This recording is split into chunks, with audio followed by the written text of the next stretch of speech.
Hey, Shalom. Swallowing Yeshua. Welcome again to the channel. Stop expecting things for free. We need to stop expecting things to be given to us freely, and we need to start asking what and how much work we need to put in to get the things that we want.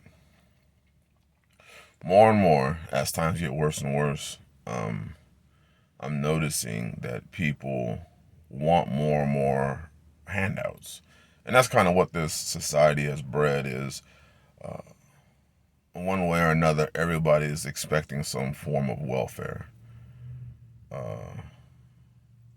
Somebody to carry them, something to be given to them for free. They're not really concerned about how much time or effort somebody else put into having it. They just want it for free. And what that has caused is that's caused a culture or caused a society in which, kind of like you have in California and states like that, where nobody really knows how to do anything. Everybody is expecting somebody else to come and give it to them, and for them to, it's just expected in life. We don't take advantage of the opportunities, and we don't really ask how much work is it going to take. Many times we're not even asking how much work did it take for that person to have it. Look at how taxes are handled in this country. Money's given to people and then it's skimmed off of and skimmed off of and skimmed off of by different, entities within government. And then the rest of it shipped overseas. But they're literally taking money from people that are having a hard time paying rent. They're literally taking money from people that are having a hard time putting food on the table so that we can turn around, so that they can turn around and pocket it so that they can go on a nice lavish vacation. Think of that. People today are having a hard time in these major metropolitan centers, I call reservations. They're having a hard time eating, paying bills, but they're having their income taken away and given to somebody else. Look at your check and look at how much you pay in taxes each check. And ask yourself, how many hours is that of work? So literally, I worked for, 5, 10, 15 hours for free. I worked on, I lost that time of my life just to turn on and have hand that time to somebody else. Because literally, when you work, you're exchanging time for money. So literally, you just exchange your time and gave your time to somebody else. But people expect things for free, and people aren't asking the question of how, what's it going to take? What's it going to take to feed me and my family? What's it going to take to protect me and my family? What's it going to take for me to leave the situation that I'm in? Even the Bible, Yeshua told us to count the cost. Before you attempt an endeavor, count the cost. Sit down with a piece of paper, sit down with somebody who's done it before, and ask them what did it cost them to do what they did. Because you might figure out yourself how badly you do or how badly you don't really want to do that thing. Most people figure out how badly they don't want to do it. Because they're looking for it to be free. They were looking for the easiest possible way, and they don't know it takes time and hours. I never would have thought that I'd be in the position that I am right now. And I praise the Father for it. I praise Yah for it. But it cost. I went 2 years with 3 hours of sleep regularly. 5 days a week, 3 to maybe 4 hours of sleep, because I had to work, and then I would come home from work and I would spend another 4 hours working on the property. That didn't even include travel time. So I counted the cost, but I took the opportunity, because see, for a lot of y'all, for a lot of people today, they don't see what the blessings that Yah's given them as an opportunity.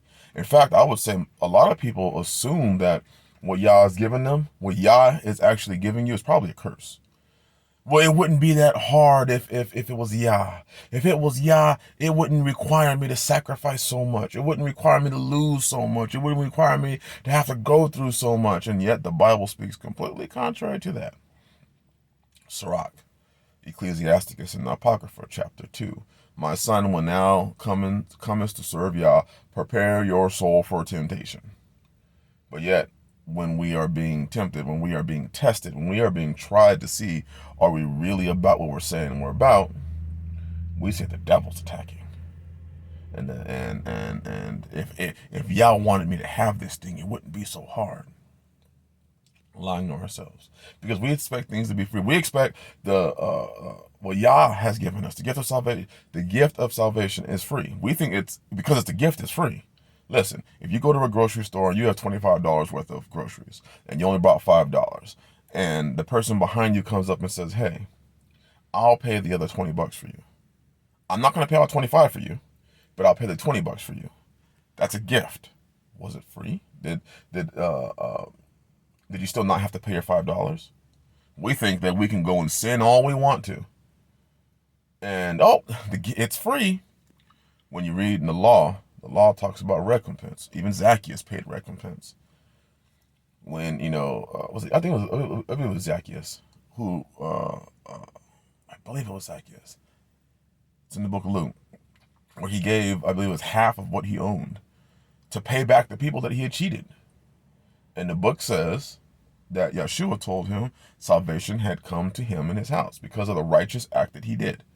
Because he paid recompense. We don't want to pay recompense. We just want to do shit and then not ever expect there to be a payment for the things that we've done.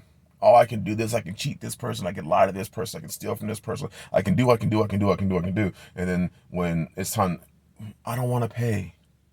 Yeshua forgave me. Yah forgave me. I've been forgiven. We don't like the we can use people all day long, but we don't like the idea of ever having to pay somebody back.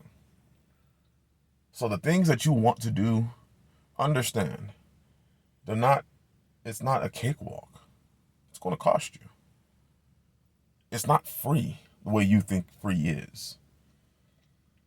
We want all this stuff to be free because we really don't want to pay what it would take to get there. We don't see the opportunity to put in the work. I remember I was talking to a dude once. He was talking about he wanted to come out and wanted to save his money, but and come out and homestead and have animals, but yet he was complaining at work that they were asking for mandatory overtime. And I was looking at him like, wait a minute, you just said that you wanted to save up your money, so wouldn't mandatory overtime be a good thing? Wouldn't you being able to stack as much money as you possibly could be a good thing? No, he was complaining, talking about he's a slave and he's being put in slavery. He's a Hebrew brother. The white man's making him enslaved by having to work these extra hours. And I was like, wait a minute, I didn't know the slaves got paid. I didn't know the slaves got paid double time. This is an opportunity, and you can't even see it as an opportunity because in your mind, everything has to be free. You put in your 40 hours and you're ready to go home. Well, you told the father that you want to homestead. Do you think homesteading is an 8-hour-a-day job? You talk to any homesteader out here, they'll tell you that they put in mandatory overtime freaking every week. It's mandatory overtime. If you have a week where you're not working 60 hours plus a week, you had a slow week. But 40 hours made you, yet you said you wanted the money so that you could buy the land and get out of debt. And see, people want stuff free.